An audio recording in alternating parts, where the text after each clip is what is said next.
ISIS, who are they? What are their ultimate goals? Help our viewers understand what's going on with this group. Their ultimate goal is the ultimate goal of all the Islamic radical jihadists, from Al-Qaeda to even the Muslim Brotherhood, which is the resurrection of a caliphate and the enforcement of Islamic Sharia law. We have been talking about this for a number of years, and it was in some ways like a pipe dream. I mean, this is impossible to resurrect the Ottoman Empire, the caliphate, you know, but now it seems more like a reality. The caliphate is historically, after the Islamic prophet Muhammad died, it became the government. Religion and state are one and the same.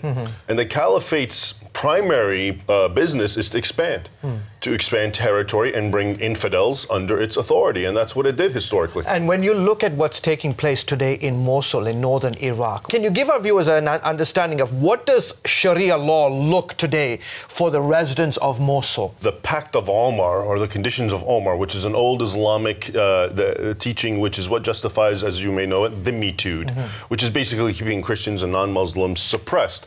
And so ISIS is now in these regions forcing Christians to live according to this 14th-century-old pact, in which it includes things like do not build churches, you can't renovate churches, you have to wait until they crumble, you can't show your crosses, you can't talk about your religion. You have to pay a tax. You have to pay a tribute, jizya, monetary tax, and you're basically a third-class citizen. And now they are enforcing this, and we're reliving history of 1400 years. Can we talk about the influence of foreign jihadis? There is a big concern amongst Western intelligence agencies that there are a huge number of foreign fighters on the battlefield in Iraq and Syria, and the concern is that these folks will come back to the Western world, come back to the United States. Are you concerned about this? I am, and the thing is, we have absolutely perfect precedent. If you go back to Al-Qaeda, Afghanistan, most of those fighters, they were not even Afghani. They were Arabs coming from all around the world because this is the Jihad theater. We're going to go, we're going to conquer, we're going to build up a new emirate.